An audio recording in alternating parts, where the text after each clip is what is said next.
Assalamualaikum warahmatullahi wabarakatuh. Perkenalkan, saya Lilis Putri Maharani, mahasiswa S1 Pendidikan Matematika, Universitas Negeri Malang. Di sini saya akan menjelaskan tutorial pembelajaran materi koordinat kartesius menggunakan aplikasi GeoGebra. Karena materi koordinat kartesius sudah pernah kita dapatkan di tingkat sekolah dasar, mari kita mengingat apa itu koordinat kartesius. Koordinat kartesius digunakan untuk menentukan objek titik-titik pada suatu bidang dengan menggunakan dua bilangan yang biasa disebut dengan koordinat X dan koordinat Y dari titik-titik tersebut. Untuk mendefinisikan koordinat, diperlukan dua garis berarah tegak lurus satu sama lain, yaitu sumbu X dan sumbu Y. Menentukan kedudukan titik terhadap sumbu X dan sumbu Y. Titik-titik pada bidang koordinat kartesius memiliki jarak terhadap sumbu X dan sumbu Y. Kedudukan titik pada koordinat kartesius ditulis dalam pasangan berturut X, Y. Sebagai contoh, perhatikan gambar di samping yang terdiri dari titik A, B, C, dan D.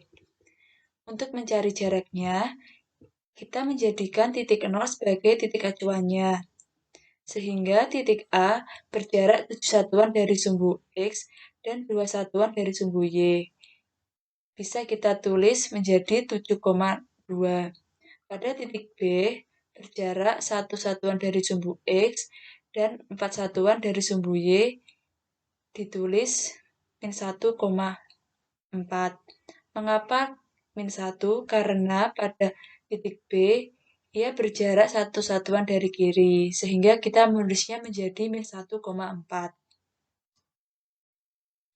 Pada bidang koordinat kartesius, sumbu X dan sumbu Y membagi bidang koordinat kartesius menjadi 4 kuadran, yaitu kuadran 1, di mana koordinat X bernilai positif dan koordinat Y bernilai positif.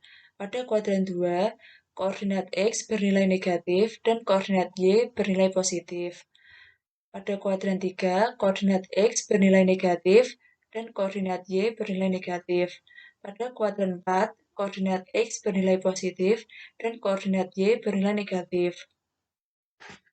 Selanjutnya, perhatikan titik-titik yang ada di bidang koordinat kartesius berikut ini.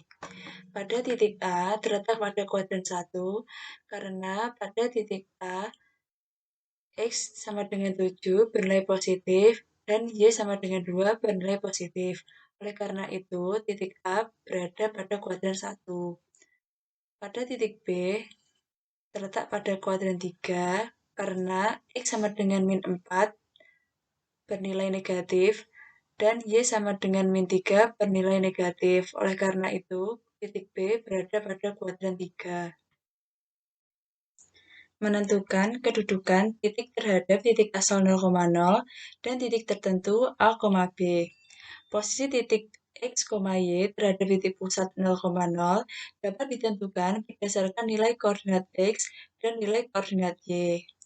Sementara posisi titik X, Y terhadap titik tertentu A, B dapat ditentukan berdasarkan banyak langkah dari koordinat titik X ke koordinat titik acuan A dan banyak langkah dari koordinat titik Y ke koordinat titik acuan B. Mari amati kedudukan titik-titik berikut yang terletak pada bidang koordinat kartesius di bawah ini. Kemudian tentukan kedudukan titik A dan titik G terhadap titik pusat 0,0. Jadi, untuk menentukan kedudukan titik A dan titik G terhadap titik pusat 0,0, yang pertama kita akan menjadikan titik 0,0 menjadi titik acuan untuk menentukan kedudukan titik A dan titik G, di mana titik A koordinat X-nya adalah 6 dan koordinat Y-nya adalah 5, sehingga posisi titik A berada di sini, di 6,5. Sedangkan pada titik G, koordinat X-nya adalah 3, sedangkan koordinat Y-nya adalah 4, sehingga titiknya berada di sini pada 3,-4. Jadi, untuk menentukan kedudukan titik A dan titik G terhadap titik C, Kita harus mengetahui kedudukan titik C terlebih dahulu. Diketahui titik C terletak pada titik min 2,4. Selanjutnya, kita akan menjadikan titik C ini menjadi acuan untuk mencari kedudukan titik A dan titik G. Titik A terdapat koordinat X sama dengan 6 dan koordinat Y sama dengan 5, sehingga kedudukan titik A terletak pada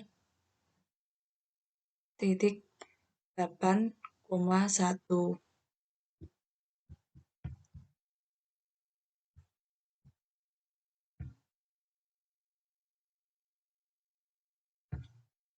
Untuk titik G, diketahui koordinat X-nya sama dengan 3 dan koordinat Y-nya sama dengan min 4, sehingga kedudukan titik G terletak pada titik 5,0.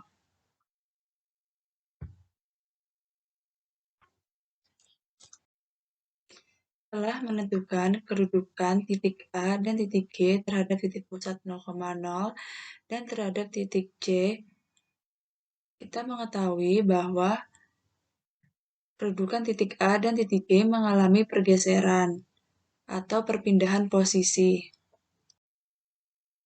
Menentukan kedudukan garis terhadap titik pada sumbu X dan sumbu Y. Yang pertama ada garis sejajar. Jadi, apa itu garis sejajar? Garis sejajar adalah suatu kedudukan dua garis yang tidak mempunyai titik potong walaupun kedua garis diperpanjang. Jadi, garis sejajar ini tidak akan pernah bertemu satu dengan yang lainnya meskipun ukurannya diperpanjang. Dan garis-garis sejajar ini tidak harus sama panjang. Selanjutnya, garis tegak lurus.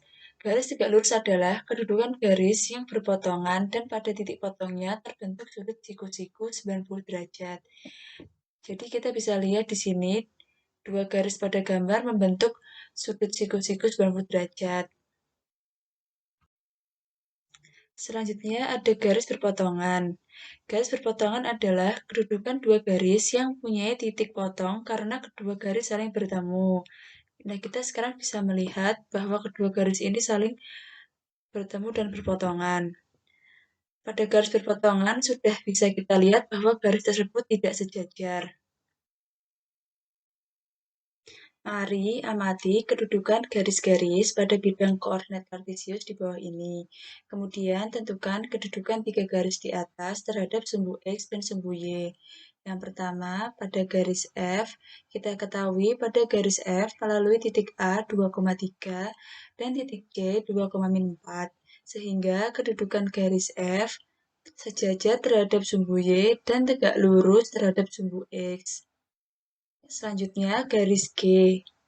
Pada garis G melalui titik B min 8,3 dan titik A 2,3, sehingga kedudukan pada garis G sejajar terhadap sumbu X dan tegak lurus terhadap sumbu Y. Selanjutnya, pada garis H, kita ketahui pada garis H melalui titik B min 8,3 dan titik G 2,4. Sehingga kedudukan pada garis H tidak sejajar terhadap sumbu X dan tidak sejajar terhadap sumbu Y.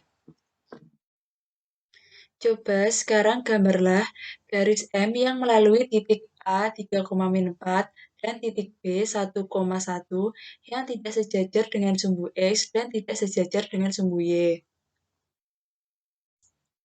Berikut penggunaan aplikasi GeoGebra untuk menentukan kedudukan garis terhadap sumbu X dan sumbu Y. Langkah pertama, kita menentukan titik mana yang dilalui oleh garis M. Diketahui bahwa garis M melalui titik 3,4. Jadi posisi titiknya di sini. Dan pada garis M, ia juga melalui titik 1,1. Jadi posisi titik B-nya tepat di sini. Jadi sekarang kita bisa melihat bahwa garis M tidak sejajar terhadap sumbu X maupun sumbu Y. Sekian yang bisa saya sampaikan. Ada kurang lebihnya saya mohon maaf. Semoga bermanfaat. Wassalamualaikum warahmatullahi wabarakatuh.